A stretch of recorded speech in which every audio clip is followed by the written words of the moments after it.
7장을 하면서 여기에 머물러 있는 시간 앞에 하나님이 저에게 참 많은 질문들을 하시는 것 같아요. 그리고 다시 한번 토라의 거울을 통해서 저를 들여다보고 또 내가 지금 잘 하나님의 길을 따라가고 있는지, 그 토라의 길을 따라가고 있는지를 제가 스스로 저를 들여다보는 지금 시간인 것 같습니다. 그래서 이 짧은 내용을 왜 그렇게 더디하는지 되게 궁금하실 거예요. 근데 제가 지금 이 말씀 앞에 제가 머물러 있어요. 그리고 이 말씀 하나하나 앞에 하나님, 제가 어떻게 할까요? 제가 이 시대 가운데 나를 속이지 않도록 해주세요. 내가 종교적 광신자가 되지 않게 해주세요. 우리가 너무 오랫동안 이 종교라는 테두리 안에 있다 보니까 사실은 나도 모르게 어떤 종교라는 이름 안에 우리가 얼마나 많이 갇혀 있는지 아세요? 그러니까 토라는 우리에게 자유를 주는다고 말씀을 하셨는데, 그 자유의 토라 앞에 우리가 너무 많이 스스로를 올가매고 있는 것들이 많구나, 이런 생각을 많이 했어요. 네, 오늘 이제 쉬운 한 번째 주제로 할 건데요. 주여 주여라고 하는 모든 사람이라는 주제고요. 네, 쉬운 한 번째 주제는 누가 지혜로운 사람인가라는 주제로 제가 강의를 하려고 합니다. 마태복음 7장 21절에서 26절 내용을 유대인 신약성경 버전으로 읽겠습니다. 내게 주여 주여라고 말하는 모든 사람이 하늘 왕국에 들어갈 것이 아니요 하늘에 계신 내 아버지께서 원하시는 것을 행하는 사람들만 들어갈 것이다. 그날에 많은 사람이 내게 말할 것이다. 주여 주여, 우리가 당신의 이름으로 예언하지 않았습니까? 당신의 이름으로 악령들을 쫓아내지 않았습니까? 당신의 이름으로 많은 기적을 행하지 않았습니까? 그때 내가 그들의 얼굴에 대고 말할 것이다.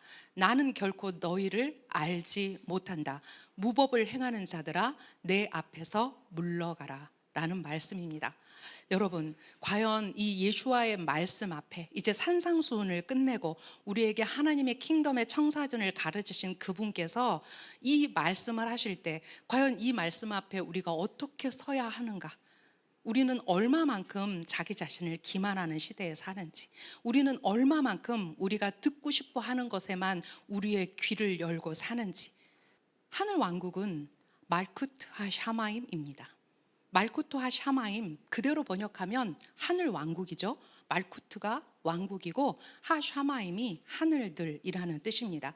말쿠트 하샤마임은 어떤 말과 같은 단어냐면 말쿠트 하 엘로임과 같은 단어입니다. 그럼 이걸 번역하면 하나님의 왕국이라는 말이 되겠죠. 자, 하늘 왕국 이퀄 하나님의 왕국입니다. 그런데 우리가 이 하늘 왕국이 우리나라 음역으로 번역이 되면서 천국이라고 번역이 됐습니다. 그리고 기독교의 오랜 가르침 안에서 이 천국이 물리적이고 실제적인 땅이 아니라 우리 안에는 너무나 추상적이고 가상적인 왕국이 되어 있습니다. 그래서 천국이라는 말을 딱 들으면 지금 내가 살고 있는 지금 이 시점에서 우리가 천국을 해석하는 것이 아니라 뭘 생각하죠? 죽어서 가는 천국을 생각한다는 거예요. 그런데 예수와께서 모든 사람이 하늘 왕국에 들어갈 것이 아니요 라고 말씀하셨을 때 이 하늘 왕국에 대한 이해가 기독교에서 말하는 천국에 있다면 우리는 이 첫 줄에서 벌써 막힌다라는 거예요. 자, 하나님의 왕국은 앞으로 장차 메시아께서 오셔서 완성할 올람하바, 이제 메시아 왕국입니다. 근데 메시아 왕국은 가상적이고 추상적인 왕국이 아니라 여러분, 실제적이고 물리적인 왕국입니다. 하마콤, 바로 거기가 어딜까요? 예루살렘이죠. 이제 메시아 왕국은 물리적이고 실제적인 그 땅 위에 세워지는 실제적인 왕국입니다. 그렇다면 우리가 이 하나님의 왕국에 대한 이해에서부터 이제 우리가 시작해야 된다라는 거예요. 자, 우리가 먼저 하늘 왕국에 대한 이해를 했으면 좋겠습니다. 그러므로 나의 이 말을 듣고 행하는 모든 사람은 기반함에 자기 집을 세운 분별 있는 사람과 같다. 비가 내리고 강물이 범람하고 바람이 불어 그 집에 내리쳤지만 무너지지 않았다. 왜냐하면 그 집의 기초가 바위 위에 있었기 때문이다. 그러나 나의 이 말을 듣고 행하지 않는 모든 사람은 모래 위에 자기 집을 세운 어리석은 사람과 같을 것이다. 비가 내리고 강물이 범람하고 바람이 불어 그 집에 내리치자 무너졌다. 그리고 그 무너짐은 끔찍했다라고 말씀하고 있습니다. 누가복음 6장 46절과 49절이 바로 이 마태복음의 병행 구절인데요. 우리가 같은 내용으로 읽을 수 있죠. 왜 너희는 나를 주님 주님이라고 부르면서 내가 말하는 것은 행하지 않느냐. 자, 여기에서 지금 우리가 어떤 것이 초점이라는 걸 알 수 있냐면 예수와께서 그 가르친 가르침을 듣는 것에서만 머무르는 것이 아니라 이제 어디까지 행하는 것까지, 그 미츠보트를 행하는 것까지를 지금 우리에게 요구하고 계시다라는 거예요. 누구든지 내게 와서 내 말을 듣고 그대로 행하는 자가 어떤 사람과 같은지 내가 너희에게 일러줄 것이다. 그는 땅을 깊이 파고 바위 위에 기초를 놓아 집을 짓는 사람과 같아서 홍수가 나서 강이 그 집을 휩쓸어도 흔들지 못하리니 이는 그 집이 잘 지어졌기 때문이다. 그러나 내 말을 듣고 행하지 않는 자는 기초 없는 땅에 집을 지은 사람과 같아서 강이 휩쓸면 곧 무너져 그 집이 크게 파괴된다. 마태복음과 함께 읽었을 때 우리가 이제 이해할 수 있는 누가복음의 말씀입니다. 자, 50번째 주제입니다. 주여 주여라고 하는 모든 사람이라는 주제로 제가 한번 쭉 볼 건데요.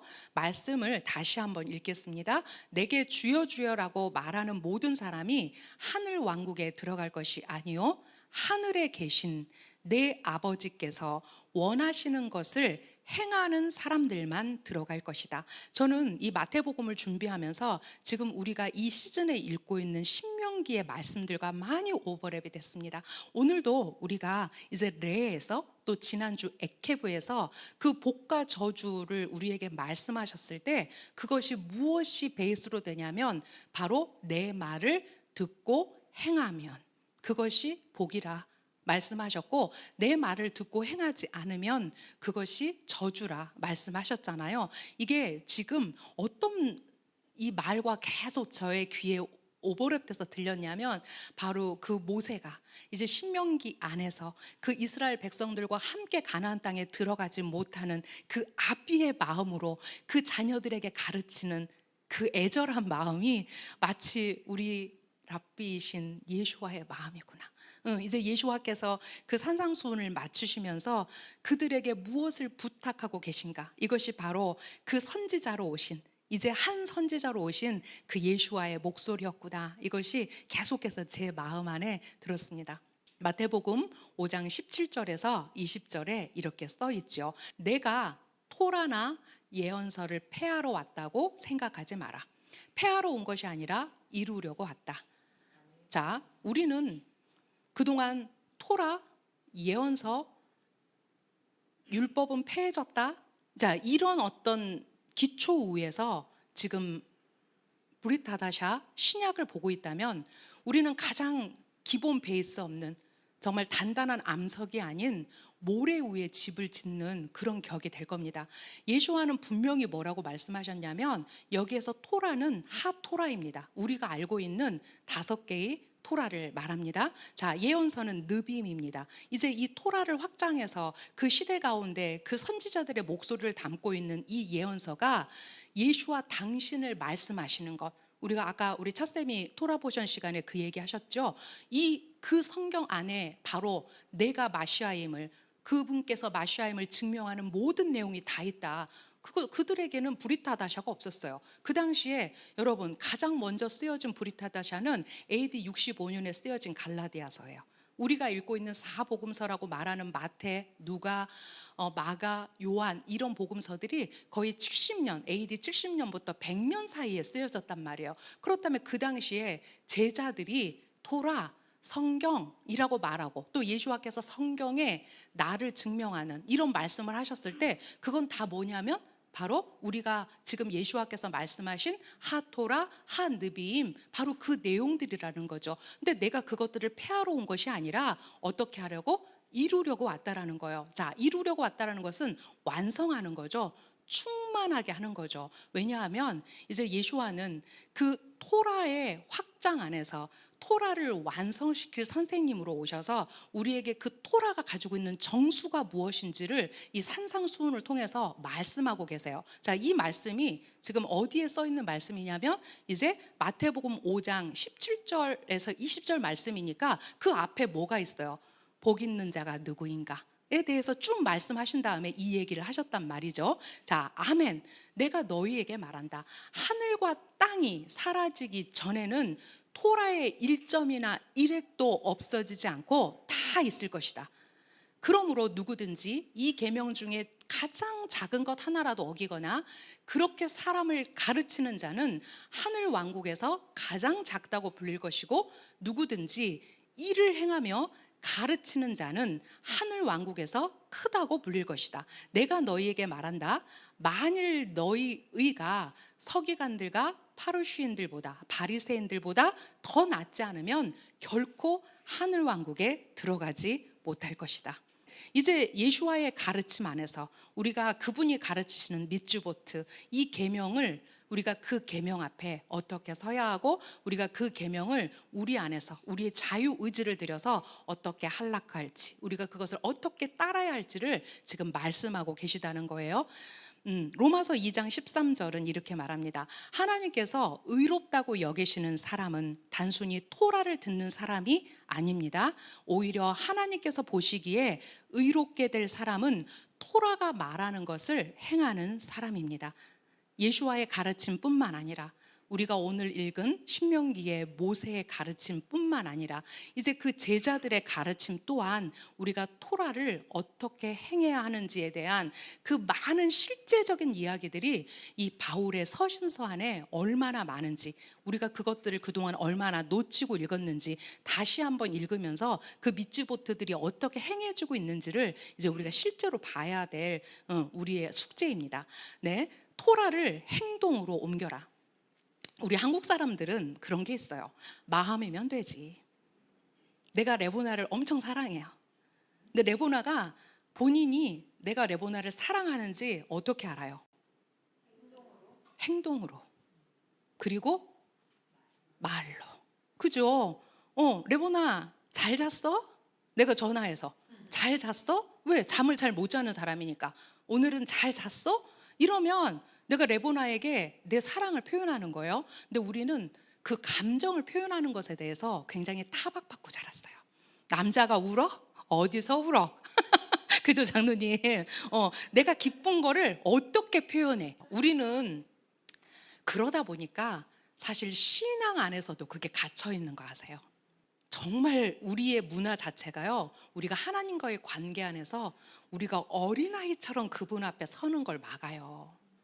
때로는 정말 그분 앞에서 그 다윗이 옷이 벗겨지는지도 모르고 춤을 추며 그 했던 그 다윗의 마음을 우리가 그 심정으로 얼마큼 이해할까. 근데 저는 가끔 그렇게 하고 싶어요, 정말. 근데 저의 이성이 막는 거예요. 네, 우리가 토라를 행동으로 옮기는 것도 마찬가지예요. 사랑하면 사랑의 행동, 사랑의 언어가 필요해요. 하나님 앞에 토라를 행동으로 옮기는 것도 그 베이스가 관계와 사랑이에요. 그것이 의무가 아니에요. 법을 집행하는 집행관 앞에 뭔가 내가 법을 잘 지키면 상급이 올 거라는 그 생각이 아니에요. 그래서 우리가 열 말씀들, 십계명의 첫 번째 말씀이 너희를 그 미즈라임, 그 노예의 땅에서 이끌어낸 나 요두의 바보의 하나님임을, 이제 거기에서부터 첫 번째 계명이 시작하는 건 뭐냐면 우리가 하나님과의 관계 안에서 그 일들이 시작된다라는 거예요. 그러면 우리가 이제 토라를 행동으로 옮길 때도 마음에만 있지 않아요. 그죠? 자, 유대인들은 이제 그것을 온몸으로 표현해요. 유대인의 혈질을 뭐라고 하냐면 내장적 인간들이라고 그래요. 내장적 인간들. 내장이 뭐예요? 간, 쓸개. 왜 우리 그런 표현하잖아. 그렇지, 뱃속에 있는 거. 야, 쟤는 쓸개를 다 빼줘? 왜 그런 말 우리 하지 않나? 그게 바로 내장적 인간이라는 거예요. 실제로 성경이 여러분 강한 콩팥 이런 거를 뭘로 표현하는지 아세요? 감정으로 표현해요. 감정으로 표현해요. 근데 우리가 너무 고상하게 성경을 번역해 버려 가지고 그 내장적 어떤 표현을 그렇게 다 고상하게 한국말로 음역해 버렸어요. 우리 차쌤은 아시죠? 응, 콩팥 막 이런 거, 간 이런 표현으로 하나님이 당신의 마음을 표현하고 계세요. 토라를 행동으로 옮겨라. 자, 우리 현인들은 토라를 연구하는 것과 선행, 이 가운데 어느 것이 더 위대한가라고 질문했다. 그들은 토라를 연구하는 것이 행동으로 옮겨지기 때문에 연구가 더 위대하다라는 결론에 도달했다. 이는 토라의 지침을 모르고서는 인생을 사는 법을 알 수 없으며 토라의 의미를 헤아려 보지 않고서는 계명을 준행하기 위한 노력을 할 수 없기 때문이다. 그래서 반드시 우리가 토라를 연구해야 되고 배워야 돼요. 그래야 우리가 우리의 자유의지를 들여서 어떤 순간에 토라가 말하는 미츠보트를 선택할 때 토라가 우리의 기준이 될 수 있어요. 물론 토라를 단순히 연구하고 그 헤아림을 헤아린다고 하더라도 그것을 행동으로 옮기지 않으면 아무런 가치가 없다. 머리만 커지면 아무런 의미가 없다라는 거예요. 그 라피 이스라엘 카간이 그의 제가 하페차임에서 이런 현대적인 이제 번역으로 이제 번역을 했지만 이 내용이 바로 토라를 행동으로 옮기는 것에 대한 그 이해를 우리에게 주고 있어요. 출장을 가야 했던 어떤 사업가가 비서를 불러 비서가 매일 해야 할 행동이 적힌 아주 긴 작업 지시서를 주었다. 사업가가 출장에서 돌아왔을 때 비서에게 내가 말한 것을 했습니까? 라고 물었다. 네, 당신이 주신 작업 지시서를 매일 읽었습니다. 라고 비서가 대답했다. 읽고 어떻게 했습니까? 라고 사업가가 재차 물었다. 아무것도 하지 않았습니다. 매일 아침 그 지시서를 읽기만 했습니다. 라고 비서는 대답했다. 네, 우리의 모습 아닐까요? 1년에 성경 통독 몇 번 하세요? 열심히 읽죠. 읽는 게 자랑이죠. 그런데 그 예를 들어서 내가 성경을 한 번 통독했든 두 번 통독했든 마태복음만 읽었든 그 마태복음의 한 구절이 내 1년을 이끄는 토라의 거울이 된다면 오히려 그것이 축복이죠. 이것은 우리에게 참 많은 교훈을 주는 아주 짧은 이야기예요. 우리는 토라를 연구하고 가르침대로 행해야 할 의무가 있다. 우리가 그것을 읽고 깊이 연구했다 하더라도 우리가 얻은 지식이 행동으로 나타나지 않는다면 아무것도 성취하지 못한 것과 다를 바가 없다. 자신의 의무를 알고도 행하지 않았다는 것은 뭐라고요? 고의적인 불순종이라고요. 모르는 게 나. 그렇죠? 알고도 행하지 않는 것은 하나님 앞에 불순종입니다. 이스라엘의 토라는 단지 이스라엘의 종교를 이해하기 위해 공부하는 노래와 글이 아니다. 유대인이 토라를 배우는 목적은 릴모드 벨라소트, 즉 공부하고 준수하기 위해서, 공부하고 행동하기 위해서다. 배우고 준수하지 않는다면 차라리 배우지 않는 것이 낫다. 그래서 예수와께서 말씀하셨어요.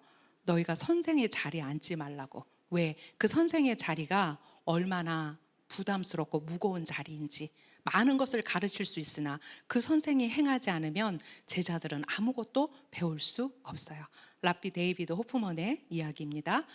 야고보서는 믿음과 행함을 우리가 어떻게 해 나가야 할지를 알려주는 아주 중요한 글입니다. 여러분, 이 야고보서 안에서 우리는 많은 교훈을 얻을 수 있는데, 이 기독교에서 제가 항상 그 종교개혁 얘기하면 거품 물고 얘기하잖아요. 루터가 야고보서를 지푸라기 성경이라고 말했습니다. 왜냐하면 이신칭의, 기승전 구원, 그 안에서 우리는 그 은혜면 됐지, 우리의 행함이 무엇이 중요하냐라는 그 질문하에서 이 믿음과 행위의 균형을 깨버렸기 때문이에요. 하지만 야고보는 1차적으로 이 야고보서가 누구에게 쓰는 책이냐면 바로 맞습니다. 유대인들, 이제 메시아를 믿게 된 메시아닉 유대인들이 1차 독자입니다. 먼저 그들에게 말하고 있는 거예요. 그들이 이제 메시아의 토라를 알았다면, 그 자유를 주는 그 토라 안으로 들어왔다면 그들은 그 안에서 어떻게 행동해야 될지에 대한 지침서가 바로 야고보서예요. 사실은 우리 이방인들에게 직접 쓰지 않았어요. 유대인들에게 쓴 책입니다. 거기에 더 책임감이 있기 때문입니다. 네, 1장 22절부터 27절까지의 내용입니다. 그리고 말씀을 행하는 자가 되고 듣기만 하여 자기 자신을 속이는 자가 되지 마십시오. 누구든지 말씀을 듣고도 행하지 않는 자는 마치 거울로 자기 자신의 본래 얼굴을 지켜보는 사람과 같습니다. 참으로 그 사람은 자기 자신을 지켜보고 가서 금방 자신의 생김새를 잊어버립니다. 그러나 자유를 주는 완전한 토라를 주시하고 계속 그 토라 안에 머무는 사람은 그 토라를 듣고 잊어버리는 자가 아니라 행하는 자니 이 사람은 그의 하는 일로 행복할 것입니다. 우리가 이 토라가 우리를 비치는 거울이라고 생각해 봅시다. 그런데 이 토라를 읽고 거기에서 머문다면 우리는 돌아서면 우리의 모습을 그 거울에 비칠 수가 없습니다. 그렇죠? 그런데 이 토라 안에 우리가 머물기만 할 뿐만 아니라 그것을 듣고 잊어버리는 자가 아니라 행할 때 이제 행하는 자가 그의 하는 일로 행복할 것입니다 라고 얘기하면서 이제 야고보가 이어서 어떤 얘기를 하냐면, 만일 어떤 사람이 자신이 신앙이 있다고 생각하면서 자기의 혀를 제어하지 않고 자신의 마음을 속인다면 이 사람의 신앙은 헛것입니다 라는 얘기를 했어요. 자, 실제적인 어떤 실천을 우리에게 요구하고 있어요. 자, 여러분이 이제 메시아를 믿는, 예수와를 믿는 그 메시아닉 신앙 안으로 여러분들이 들어오셨습니까? 그러면 제가 여러분에게 권면합니다. 자신의 혀를 제어하지 않는 사람은 자신의 마음을 속이는 사람입니다 라고 얘기했어요. 그래서 우리 이스라엘 아카데미 공동체에 1번 다 같이 지켜야 되는 게 뭐냐면요, 라숀 하라 하지 않기예요. 여러분, 라숀이 혀라는 뜻이고요, 라가 배드, 나뿐이에요. 험담하기, 거짓말하기, 남의 말하기, 어떤 상황에서 자신의 어떤 경험으로 상대방을 판단하기, 이런 모든 것들을 우리가 라숀 하라라고 해요. 근데 이 라숀 하라가 나만 망하게 하면 괜찮은데 그것을 듣는 상대방에게 또 그것을 제3자가 들었을 때 그 제3자에게 결국은 이 영향력이 공동체 안에까지 미친다라는 거예요. 그래서 유대인들 또한 그들에게 가장 중요하게 지켜야 될 것이 뭐냐면 라쇼나라지 않기예요. 실제로. 그래서 우리도 라쇼나라 금지, 이렇게 우리의 그 모두 다 말하지 않지만 우리 차생 같은 경우는요, 이것을 지키기 위해서 집 눈에 보이는 모든 곳에다 라쇼나라 금지라고 써놓으셨대요. 그러니까 쉽게 말하면 남편하고 그냥 우리 장로님하고 그냥 허튼 소리 하실 수 있잖아요. 그러다가 스스로 빨간불이 켜지면 서로 이렇게 하고 바라보신대요. 그러니까 거기서 멈춰. 그러니까 이게 하나님 기뻐하시는 거잖아요. 토라를 아는 것뿐만 아니라 실천하는데 그 실천에 내 의지를 담고 그 의지가 나를 움직이게 한다라는 거예요. 특별히 이제 야고보서는 우리의 혀에 대한 얘기를 많이 합니다, 여러분. 실제로 자, 하나님 아버지 앞에서 정결하고 더럽혀지지 않은 신앙이 있어요. 자, 그 신앙은 뭐냐면 고난 중에 있는 고아들과 가부들을 돌아보고 자신을 세상으로부터 흠이 없게 지키는 것입니다, 이렇게 말하고 있어요. 네. 자, 야고보는 왕국의 토라라는 말을 해요. 우리가 야고보서를 읽어보면 이 표현이 있는데, 왕국의 토라를 뭐라고 얘기하냐면 내 이웃을 너 자신처럼 사랑하여라. 네, 우리가 레위기 19장 18절의 말씀을 예수와께서 가르치시면서 뭐라고 얘기하셨냐면, 가장 큰 계명은 너의 마음을 다하고 힘을 다하고 너의 모든 것을 다해서 그 하나님을 사랑하는 것이 첫 번째 계명이고, 그리고 그 다음 계명이 뭐냐면 바로 내 이웃을 너 자신처럼 사랑하여라 라는 계명인데, 이것을 왕국의 토라라고 합니다. 여러분, 우리가 26번째 마태복음에서 제가 이 부분을 다뤘는데요, 우리 안에 실제로 나를 사랑하는 이런 작은 힘들이 모여서 저는 다른 사람을 사랑할 수 있다고 생각해요. 자기 자신에게 관대하고 자기 자신에게 유연한 사람만이 상대방을 관대하게 유연하게 대할 수 있어요. 그래서 먼저 우리가 토라의 거울 앞에 토라를 읽을 때 어떤 부분을 읽는데 다른 사람이 머리에 떠오르면 저주예요. 제가 항상 얘기해요. 이거 누구 얘기하고 있는데? 이거 어떤 집사님 얘긴데? 이거 어떤 권사님 얘긴데? 그럴 때 스스로 빨간불 켜야 돼요. 아니, 이 얘기는 나한테 하는 얘기예요. 우리가 이제 거기서부터 토라의 정렬하고 또 토라의 거울로 1번 누구를 비친다? 나를 비친다. 네, 나를 비친다예요, 여러분. 그런 사람만이 그 유연함 속에서 다른 사람도 사랑할 수 있다. 야고보서 2장 14절, 16절, 21절, 26절에 이제 우리가 어떻게 그 행함으로 드려야 할지에 대한 example, 본보기 예들이 나오고 있습니다. 네, 읽어주세요. 나의 형제들이여, 만일 어떤 사람이 믿음이 있다고 말하면서 행위가 없다면 무슨 유익이 있겠습니까? 그 믿음이 자신을 구원할 수 있겠습니까? 만일 어떤 형제나 자매가 헐벗고 일용할 양식이 없는데 여러분 가운데 누가 그들에게 평안히 가서 몸을 따뜻하게 하고 배부르게 먹어라라고 말하면서 그들에게 필요한 아무것도 주지 않는다면 무슨 유익이 있겠습니까? 그러므로 믿음도 이와 같습니다. 행위가 없으면 믿음 그 자체만으로는 죽은 것입니다. 네, 맞습니다. 그 행위가 없으면 믿음 그 자체만으로는 죽은 것입니다 라고 얘기했어요. 사실은 마음에 담아두고 그것을 말로 표현하지 않으면서 더 하나의 큰 착각은 뭐냐면 그걸 상대방이 알아줄 거라고 생각해요. 내가 말하지 않아도 알지? 아이들에게도 마찬가지예요. 엄마가 말하지 않아도 내가 너 얼마나 사랑하는지 알지? 안다고요? 몰라요. 여러분, 안다고요? 말해야 되고 그 분위기가 그 상대방이 느껴질 수 있어야 돼요. 그것까지가 행동으로 나타나는 사랑이에요. 이제 남자분들이 표현해야 돼요. 표현하세요. 장미꽃 한 송이 안 사다 줘도 아침에 그 눈을 보면서 이름으로 사랑한다고 고백해 주세요. 그러면 아마 아침 반찬이 달라질걸? 오늘 수업 끝이래. 우리가 마음에만 담지 말고 말하고 행동하자고요. 우리 공동체 안에서도 마찬가지잖아요. 헐벗고 있어. 굶고 있어. 그래, 내가 하나님께 너를 위해서 기도해 줄게. 그들에게 필요한 아무것도 주지 않는다면 무슨 유익이 있겠습니까? 그러므로 믿음도 이와 같습니다. 행위가 없으면 믿음 그 자체만으로는 죽은 것입니다. 우리 조상 아브라함이 자기 아들 이츠학을 제단에 바친 행위로 의로워지지 않았느냐? 그 믿음이 그의 행위와 함께 일하였고 행위로 믿음이 완전해지는 것을 너는 보았다. 아브라함이 하나님을 믿었으니 그것이 그에게 의로 여겨졌다라는 성경 말씀이 이루어졌다. 그리고 그는 하나님의 친구로 불렸다. 여러분이 보고 있지만 사람이 행위로 의로워지지 믿음으로만 되지는 않습니다. 네, 우리가 미츠보트를 행하는, 계명을 행하는 가장 큰 축복이 무엇입니까? 상급입니까? 아니요. 맞습니다. 그 우리가 한 미츠보트를 지키고 그 미츠보트를 행하면 하나님이 우리의 수준에 봤을 때는 우리가 이걸 어떻게 지켜 하는데 그 이상의 미츠보트를 우리에게 선물로 주신다는 거예요.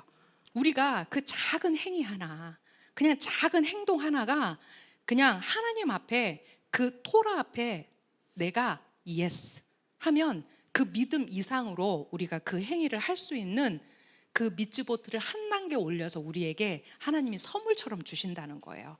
하나씩 하나씩. 또 우리의 조상 아브라함이 그 길을 걸었기 때문에 우리가 당신의 길을 걷겠습니다 라고 하면 우리가 그 공로 안에서 또 그 길을 걸을 수 있어요. 여러분, 가장 중요한 게 사실 샤밧이잖아요. 샤밧 나 알아요. 맞아요. 샤밧은 거룩한 날이에요. 이제 너무 많이 배워가지고 카도시라는 단어가 성경에서 그 7번째 달 나왔다는 것도 웬만한 사람들은 다 알아. 그런데 왜 그 시간을 거룩하다고 하셨을까? 내가 하나님께서 주신 이 샤밧을 기억만 할 것인가? 이제 지키고 행해야 한다. 최소한 금요일 욤 쉬시 그날이 되면 벌써 오후부터 샤밧을 내가 초청하는 마음으로 기뻐야 한다.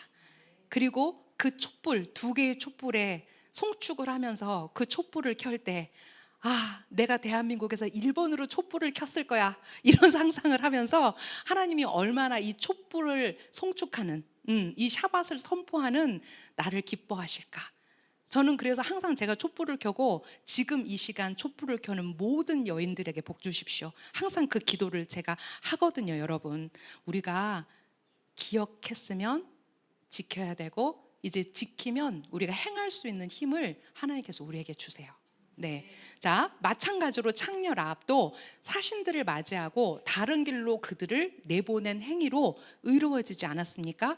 참으로 영이 없는 몸이 죽은 것처럼 행위가 없는 믿음은 죽은 것입니다. 네. 그럼요. 토라가 우리에게 가르치고 있어요. 우리가 어떻게 우리의 삶 안에서 예수와의 향기를 드러낼까? 예수와의 향기는 우리가 비싼 향수를 뿌려서 되지 않습니다.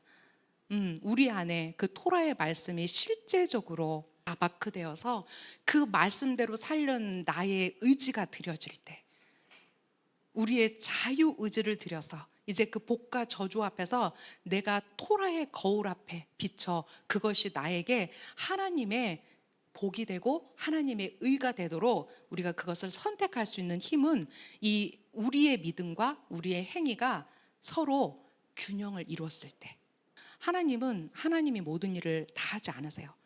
그것을 믿음으로 그 행위로 부합하려고 하는 자들, 그 하나님이 일하심을 믿고 거기에 나의 행위를 더하는 자들을 통해서 저는 일하신다고 생각해요. 신명기, 이제 우리가 지금 신명기를 같이 읽고 있기 때문에 여러분의 마음에 지금 이 예수와의 목소리가 이 모세의 목소리가 되고 이 모세의 목소리 안에 하나님의 목소리를 여러분이 한번 들어보셨으면 좋겠어요. 신명기 30장 15절에서 20절 내용입니다. 보라, 내가 오늘 생명과 선과 죽음과 악을 내 앞에 주었으니 내가 오늘 내게 명령하는 것은 내 하나님 아도나이를 사랑하여 그의 길들로 가고 그의 명령들과 규례들과 법규들을 지키는 것이다. 그러면 너는 살고 많아지며 내가 차지하러 들어가는 그 땅에서 내 하나님 아도나이께서 내게 복 주실 것이다. 그러나 만일 내 마음이 돌아서서 내가 듣지 않고 내가 미혹되어 다른 신들에게 경배하며 그것들을 섬기면 내가 오늘 너희에게 전하는데 너희는 정녕 망할 것이다. 내가 거기를 차지하려고 야르덴을 건너 들어가는 그 땅의 날들을 내가 길게 하지 못할 것이다. 내가 오늘 너희에게 하늘과 땅을 증인으로 두고 생명과 죽음 곧 복과 저주를 내 앞에 줄 것이다. 그러면 너는 너와 내 자손이 내 하나님 아도나이를 사랑하고 그의 소리를 듣고 그에게 붙어 살기 위하여 생명을 택해야 한다. 참으로 그것이 내 생명이고 아도나이께서 내 조상 아브라함과 이삭과 야곱에게 주시겠다고 맹세하신 그 땅에서 사는 내 날들을 길게 하는 것이다. 네, 여러분, 이것은 우리에게 복음입니다. 우리가 하나님 아도나이를 사랑하고 그의 소리를 듣고 그에게 붙어 살기 위하여 생명을 택해야 된다. 복음입니다. 하나님은 우리 대한민국의 교회가 이제 이 하나님의 말씀에 순종해서 이제 그 제자들이 풀어놓아 우리에게 알려준 그 신비의 복음 안으로 들어가기를 원하는 시즌이라고 생각합니다. 바울이 고백했죠. 누가 이 신비의 복음을 알았던가? 이 신비의 복음을 어찌하여 내가 알게 됐는가? 그것이 바로 무엇이었습니까? 유대인뿐만 아니라 이방인에게도 동일하게 그 하늘 유업의 상급, 또 하나님의 그 언약이 동일하게 있다라는 것을 우리에게 알게 해주셨죠. 근데 지금은 우리가 쉐마의 말씀을 낭송하지만 과연 그 하나님이 이스라엘의 하나님이신가? 그 하나님은 나의 하나님인가? 대한민국의 하나님인가? 아니, 우리 교회의 하나님인가? 그게 아니라 이제 그 한 하나님 안으로 예수와를 통해서 유대인이나 이방인이 모두 들어가서 무엇을 이루어야 되냐면 이스라엘 연방 왕국을 이루어야 됩니다. 여러분, 그것이 콜 이스라엘입니다. 우리는 우리의 공로로 하나님의 왕국에 들어가는 것이 아니라, 자, 우리가 지금 여기에 이렇게 여러 사람들이 모여 있습니다. 저는 우리 야엘님의 공로로 이 공동체에 있습니다. 저는 우리 찻샘의 공로로 여기에 있습니다. 그건 뭐냐면 이제 하나님이 어떤 저울을 가지고 그 사람의 무게를 재거나 대한민국의 무게를 잴 때, 예를 들어서 그 대한민국의 대다수가 하나님 보시기에 토라를 행하고 지키는 자라면 그 토라를 행하고 지키지 않는 자의 무게가 그렇게 중요하지 않다라는 것입니다. 근데 그 균형을 이루지 못하고 악으로 그 추가 내려갈 때 그것은 이제 우리가 소돔과 고모라가 되겠죠. 자, 우리 공동체 안에 공로라는 게 이런 것입니다. 우리가 콜 이스라엘, 우리의 공동체 안에서 서로의 공로가 우리를 세워주고 우리를 하나님의 왕국에 자격이 있게 만들어 준다라는 거예요. 네, 우리 공동체는, 우리 이스라엘 아카데미는 제가 목사 직분에 있을 뿐이지 저의 정권이 아닙니다. 모든 한 분 한 분들이 자기의 역량을 가지고 우리 안에서 자신의 공로를 가지고 우리를 서로 세워나가는 것입니다, 여러분. 우리는 서로가 서로에게 공로가 되어야 됩니다. 그래서 내가 잘해서, 나만 잘해서 하나님께 칭찬받는 것이 아니라 나의 부족함을 상대방이 챙겨주고, 또 상대방이 잘하면 우리가 그거를 칭찬해줘서 그것이 우리 모두의 공로가 되는 것, 이게 콜 이스라엘의 질서입니다. 이제 우리에게 그게 필요해요, 여러분. 우리 교회, 내 신앙이 아니라 내 부족한 것을 저 사람이 채워주는구나, 또 저 사람이 부족한 것을 내가 채워줄 수 있구나. 이게 바로 하나님의 킹덤의 모습입니다. 그래서 우리가 아브라함의 공로를 힘입어. 왜 유대인들이 조상들의 공로를 힘입어? 또 하나님께서도 말씀하시죠. 너희들은 나에게 불순종했지만 내가 누구를 기억한다? 너의 조상 아브라함과 이스하카, 야곱을 기억한다라고 말씀하신 것이 바로 그 콜 이스라엘의 공동체적 구원을 말하는 거거든요. 이제 우리가 그것까지 이해했을 때 이 신명기의 말씀, 너희에게, 아까 우리가 그 설명 드렸죠. 레는 단수지만 그 모든 책임은 누구에게 있다? 우리에게 있다. 아비누, 우리 아버지라고 부르는 우리들에게 있다라는 것입니다. 마태가 예수와 메시아 왕을 선물하다라는 책을 제가 이번에 이제 하나 더 구입을 했는데요. 아주 또 새로운 내용들이 많이 들어 있었습니다. 그냥 짧게 여러분에게 소개하고요. 또 하나의 얘기를 여기서 하고 싶습니다. 제가 이 내용 앞에 어떤 내용이 나오냐면 거짓 선지자에 대한 얘기가 나와요. 거짓 선지자의 얘기를 하시면서 주여 주여 하는 자마다 이 얘기가 지금 연결되거든요. 그 부분을 제가 조금 짚고 넘어갈 거예요. 영적 속임수는 겉으로 보이는 거짓된 모습뿐만 아니라 거짓된 말과도 관련이 있다. 누구나 입으로 주님 주님이라고 말할 수 있다. 예수와를 따르며 주님을 고백하는 모든 사람이 하늘 왕국에 들어가는 것은 아니다. 이 경우 정확한 척도는 무엇인가? 하늘에 계신 아버지께서 원하시는 것을 행하는 사람만이 진정성 시험을 통과할 수 있다라고 말합니다. 많은 사람들이 자신이 하나님의 자녀라고 말합니다.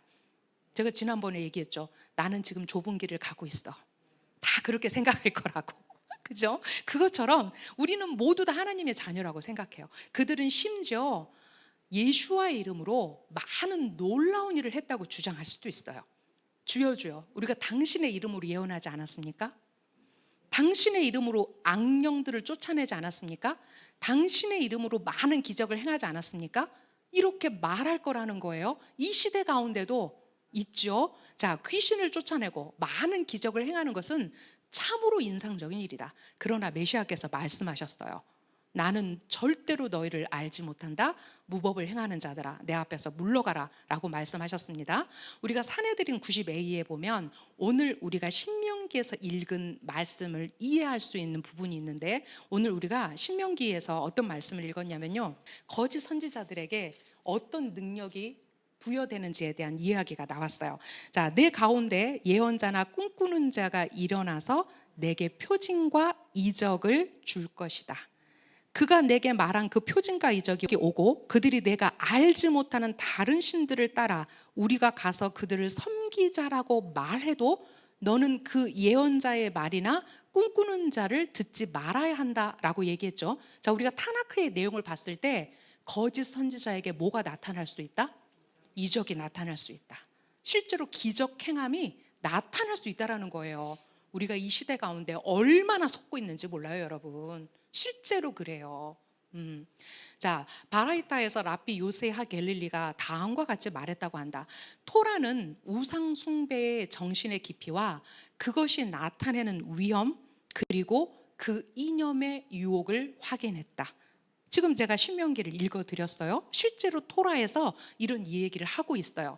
토라는 거짓 예언자에게 우상 숭배에 대한 지배권을 부여했고, 거짓 예언자가 우상 숭배를 기반으로 기적을 행할 수 있다고 인정했다. 우리가 여기 어떤 질문을 할 수 있어요? 거짓 예언자가 기적을 행할 수 있다고요? 에이, 거짓말. 이렇게 말할 수 있다고요. 그런데 토라가 그들에게 그 기적을 행함을 부여했고 인정했다라는 거예요. 따라서 거짓 예언자가 하늘 한가운데에서 당신을 위해 태양을 멈추더라도 그의 말을 듣지 말라라고 사내들인에서 얘기하고 있다라는 거예요.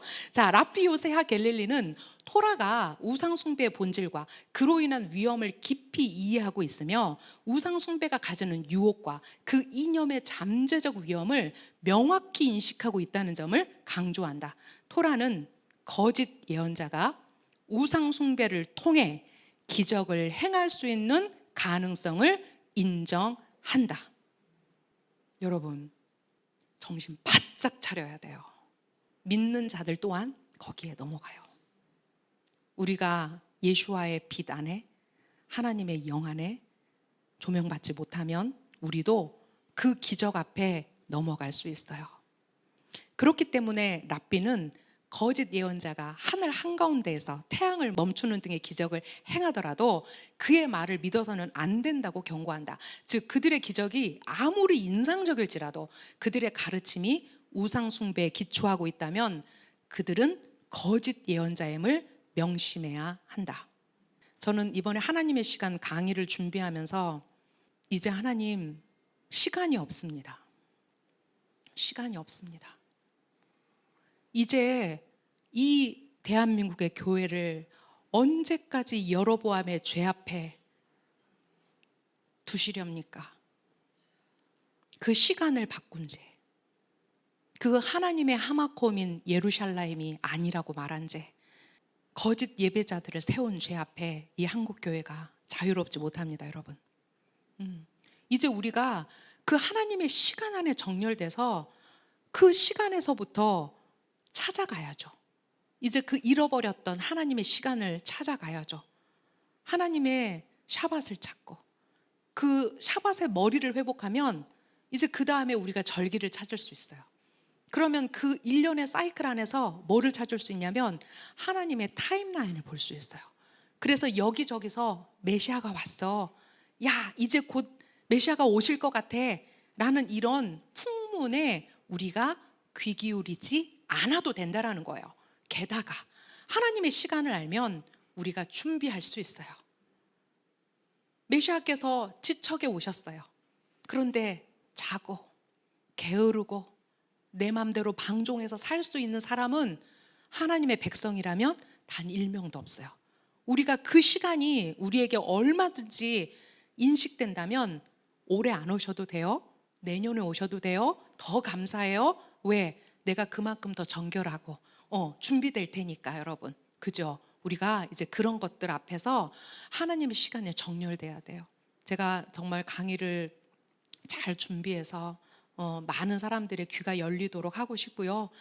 많은 사람이 뭐 얼마나 관심이 있겠어요. 하지만 이것을 시작으로 이제 정말 많은 사람들을 초대하고 싶은 마음이 제 마음 안에 있습니다. 네, 알아야죠. 토라를 알아야죠. 그래야 알 수 있죠. 바라이타에서 랍비 아키바가 이렇게 말했다고 가르친다. 하늘은 그분의 뜻을 어기는 자들에게 태양을 멈추게 하는 것을 금한다. 그렇죠. 유대인들은 항상 2명이 모이면 5개의 의견이 나와요. 자, 앞에서 하갤릴리는 거짓 선지자에게 태양을 멈추는 능력이 있다라고 말했어요. 근데 랍비 아키바는 조금 다른 측면에서 얘기하는 거예요. 거짓 선지자는 결코 실제 기적을 행할 수 없다 라고 얘기했어요. 오히려 이 경고는 예를 들어 아주르의 아들 하나니아가 있었는데 원래 하나니아는 참 예언자였대요. 그래서 기적을 행할 수 있는 그런 예언자였는데 이 사람이 타락하여 거짓 예언자가 되었다라는 거예요. 따라서 비록 그가 참된 예언자로 확립된 후라도 우상 숭배를 주장하면 그는 거짓 예언자임이 분명하다. 참 우리가 정확한 기준을 가지고 있었으면 좋겠습니다, 여러분. 이 시대 가운데 우리가 더욱더 깨어서 하나님의 말씀 앞에 하나님의 말씀이 원하는 그 좁은 길을 가기 위해서는 우리에게 얼마큼 많은 지혜가 필요한지, 또 얼마만큼 많은 분별의 영이 필요한지 우리가 그것들을 정확하게 알아야 돼요. 이 예수와의 말씀 안에서 얼마나 많은 예수와께서 하고 싶은 말씀이 많으셨을까? 그래서 제가 좀 많은 내용을 준비한 것 같아요. 자, 이 경고는 예언자의 진위를 판단하는데 중요한 원칙을 제공한다. 예언자의 신뢰성과 기적의 진정성을 평가할 때 반드시 뭐로 평가하라고요? 열매로 평가하라고 그랬죠. 예, 그의 행위와 가르침이 하나님의 뜻에 부합하는지를 확인하는 것이 무엇보다 중요하다는 교훈을 우리에게 주고 있다. 즉, 기적을 행할 수 있는 능력이 있을지라도 그가 잘못된 가르침을 주장하거나 하나님의 뜻에 어긋나는 행동을 하면 그는 거짓 예언자이다. 표면적으로 드러나는 기적의 현상에 속아서는 안 되고 예언자의 가르침이 하나님의 뜻에 부합하는지 면밀히 검토해야 된다. 제가 항상 말씀드려요. 제가 마태복음을 강의하지만 저는 50입니다. 여러분이 나머지 50을 확인하십시오. 그래서 그것을 여러분 것으로 만드시라고 그랬어요. 네, 우리 시대 가운데 너무 많은 거짓 선지자들이 있어요. 여러분들이 정말 분별의 영으로 이 시대의 스피커들의 말을 잘 분별하셨으면 좋겠어요. 대놓고 본인이 거짓 예언자라고 말하는 사람 없어요. 다 참 예언자라고 말해요. 하지만 그의 말이 정말 성경에 있는지 확인하셔야 돼요. 그가 정말 하나님 보시기에 선한 열매를 맺고 있는지 확인하셔야 돼요. 네. 자, 누가 지혜로운 사람인가? 이제 우리는 누가 지혜로운 사람인지 거의 결론을 다 내렸어요. 누가 지혜로운 사람이에요? 하나님의 말씀을 듣고 행하는 자예요. 네, 어떻게 비유하고 있는지 봐요. 그러므로 누구든지 나의 이 말을 듣고 행하는 자는 자기 집을 바위 위에 지은 지혜로운 사람과 같아서 라고 말했어요. 아무리 비가 와도 아무리 바람이 불어도 그 집에 부딪혀도 무너지지 않는다라고 하셨어요. 시편 1편의 말씀이 우리에게 떠오르죠. 또 누구든지 나의 이 말을 듣고 행하지 않는 자는 자기 집을 모래 위에 지은 어리석은 사람과 같다고 하셨어요. 그래서 그 바람이 불면 그 집이 무너지고 더 심하게 무너질 거라고 말씀하셨어요. 자, 피르케야보트 3장 17절에서 우리가 이것을 이해할 수 있는 말씀이 있어서 제가 실었습니다. 랍비 엘라자르 벤 아자리아가 이렇게 말했다. 토라가 없는 곳에는 올바른 행동이 없다. 올바른 행동이 없는 곳에는 토라가 없다. 지혜가 자신의 행위를 능가하는 사람을 무엇에 비할 수 있겠는가? 그는 가지는 많은데 뿌리가 적어서 바람이 불면 뿌리째 뽑히고 뒤집혀져 버리는 나무와 같다. 우리가 여기서 교훈을 얻었으면 좋겠어요. 그는 사막의 떨기나무와 같아서 좋은 일이 오는 것을 알지 못하니 광야에 불타버린 곳과 사람이 살지 않는 황무지에 서 있다라고 얘기하고 있어요. 그러나 그의 행위가 그의 지혜를 능가하는 사람은 무엇에 비할 수 있는가? 그는 가지가 적고 뿌리가 많아서 세상의 모든 바람이 와서 불어도 그 나무를 제자리에서 옮기지 못하는 나무와 같다 말씀하셨어요. 물가에 심은 나무가 시냇가에 뿌리를 내리는 것처럼 무더위가 와도 두려워하지 않으며 그 입이 무성하여 가뭄에도 걱정 없이 그치지 않고 열매를 맺는 나무와 같다라고 말씀하고 있습니다. 누가 지혜로운 자인가? 네, 많이 아는 것보다 적게 알고 행하는 사람이 지혜로운 자다. 여기서 우리는 두 사람에게 공통점이 있다는 걸 알 수 있어요. 어떤 공통점이 있냐면요, 그들 모두 예수와의 말씀을 두 사람이 다 들었다는 거예요. 그러나 그들은 서로 다른 반응을 보였죠. 메시아의 말씀을 단순히 듣거나 이해하는 것만으로는 충분하지 않아요. 우리가 말씀대로 행동하고 그 말씀을 우리 자신의 삶에 적용할 때 유익할 거라고 말하고 있어요. 여러분, 제가 지금 마태복음을 여러분에게 강의하면서 어떤 말을 계속해서 반복하냐면, 마태복음은 하나님의 킹덤의 청사진이다 라고 말해요. 이제 그 왕이신 메시아이신 그분께서 오셔서 우리 모두를 그 킹덤의 여정 안에 초대하셨어요. 그렇다면 우리가 그 킹덤의 질서와 킹덤의 법과, 우리가 대한민국에 살다가 어느 다른 나라로 가서 시민권을 얻기 위해서 대한민국의 법을 지키나요? 아니요. 대한민국의 법은 그 나라에 적용되지 않아요. 우리의 정체성이 이제 하나님의 킹덤으로 옮겨졌다면 우리는 예수와께서 가르치시는 그 킹덤의 청사진 안에서 이 마태복음이 실제로 우리 안에서 작용되어야 돼요. 그리고 이제 그것이 우리의 행함으로 이루어져야 돼요. 자, 오늘날에도 1세기와 마찬가지로 미래의 심판의 위험에 처한 사람들이 많이 있다. 그들은 메시아의 말씀을 들었다. 그들은 그 말씀을 암기했을 수도 있다. 심지어 말씀을 가르칠 수도 있다. 오늘날 우리에게 단순하면서도 심오한 질문은 우리는 이 말씀대로 행동하고 있는가이다. 지금과 영원을 위한 우리의 영적 축복은 그 답에 달려 있다. 무엇부터 행하자고요? 아주 작은 것부터 행하자고요. 우리 첫쌤이 온 집에다 라쇼나라 금지라고 써붙이고 그것을 장로님과 그 생활 속에서 지키기 위해서 노력하는 것이 하나님 보시기에 얼마나 기쁜 일이겠어요. 그 작은 일부터 하자고요. 제가 2주 동안 제 안의 스트럭을 또 일 보고 사람 보지 못했다라고 한 것이 이 마태복음의 여정 속에 있었어요. 그래서 저는 또 하나님 앞에 쥐구멍에 들어가고 싶었어요. 그 사람을 귀히 여기시고 하나님의 형상으로 지어진 그 사람 안에 있는 그 하나님을 보지 못하면 제가 또 망하는구나.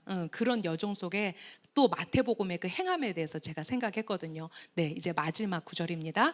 예수와께서 말씀을 마치셨을 때 군중은 그분께서 가르치신 방식에 놀랐습니다. 왜냐하면 그분은 그들의 토라 교사들처럼 가르치신 것이 아니라 스스로 권위 있는 분처럼 가르치셨기 때문입니다. 라고 이제 마태가 산상수훈을 끝맺으면서 이 얘기를 하고 있어요. 자, 예수와의 할라카의 가르침이 끝나자 군중은 그분의 말씀에 압도되었다. 청중들을 놀라게 한 근본 원인은 언제나 그분의 권위였다. 예수와의 권위 앞에 감히 누가 말할 수 있는가? 예수와는 오직 하늘에 계신 아버지 아들로서 그분 자신의 권위로 말씀하셨다. 우리가 랍비적 전승 안에서 유대인의 랍비들 현자들이 어떻게 말하는지 우리는 이제 그 원리들을 알고 있어요. 자, 자신들의 권위보다는 주로 스승들의 전승에 의존하여 가르침을 폈던 서기관들과는 달리 예수와께서는 매우 독특한 권위와 확신으로 지금 사람들을 가르치고 계세요. 랍비들의 일반적인 관행 우리가 알 수 있죠. 자, 유대인들이 어떻게 가르쳐요? 이렇게 자기의 스승들을 이렇게 언급하죠. 랍비 아키바의 이름으로 랍비 여호수아가 말했다. 이렇게 해요. 근데 실제로 우리가 유대 문헌을 지금도 보면 누가 말하고 누가 말한 것을 다시 한번 정리하는 이런 형식으로 그 권위를 누구에게 두냐면 스승에게 두죠. 그런데 예수와는 바로 누구의 권위로? 당신의 권위로 말씀하고 계시다라는 거예요. 자, 거룩하신 분께서 메시아를 통해 주실 새 토라를 설명해 주실 것이다. 이제 거룩하신 분께서 메시아를 통해 주실 새 토라를 이제 메시아가 오시면 설명해 주실 거라고 그들은 메시아에 대한 모든 얘기 가운데 이것을 말해요. 자, 새 토라는 지금까지 감추어져 있던 토라의 비밀과 신비를 의미한다. 바로 지금까지 감추어졌던 그 토라의 비밀을 충만하게 하신 그분, 바로 그분이 우리에게 새 토라를 주신 예수와 하마시아시죠. 자, 그것은 다른 토라를 가리키는 것이 아니다. 구약과 신약은 넌센스다 라고 제가 말했어요. 왜? 구약과 신약을 가른 것이 바로 뭐의 산물이다? 반유대주의 산물이다. 왜냐하면 유대인들과 맺은 옛 언약은 폐기되었고 이제 예수와를 통해서 우리 기독교와 맺은 새로운 언약만 있다라는 말에서 이 구약과 신약, 즉 타나크와 브리트 하다샤를 의도적으로 그렇게 나눴어요, 여러분. 구약은 폐기되었다고요? 아니요. 그 구약의 모든 말씀을 새롭게 우리에게 설명해 주시고 그것을 충만하게 하신 분이 누구시다? 바로 메시아이신 예수와이시다라는 거예요. 우리 스승 모세를 통해 우리에게 주신 토라가 영원한 토라예요. 그렇죠? 그 영원한 토라 안에서 그 숨겨진 비밀의 계시, 이것이 우리에게 새 토라, 완성된 토라. 야고보는 뭐라고 말했냐면 우리에게 자유를 주는 토라라고 얘기하고 있어요. 네, 자유의 토라라고 얘기하고 있어요. 자, 이것을 이렇게 정리할 수 있죠. 주님께서 토라를 완전하게 하러 오셨다고 말씀하셨으므로 메시아께서 그것을 완전하게 하셨다. 우리가 이제 여기까지 마태복음 7장을 끝냈어요.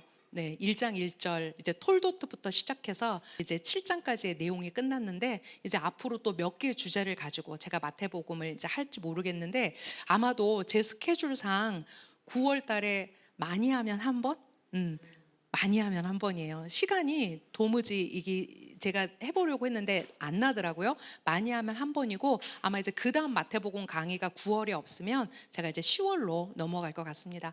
여러분, 우리가 마태복음 안에서 정말 하나님 킹덤, 하나님의 왕국, 정말 이 하나님의 킹덤의 청사진들이 이제 우리에게 성큼성큼 다가왔으면 좋겠어요.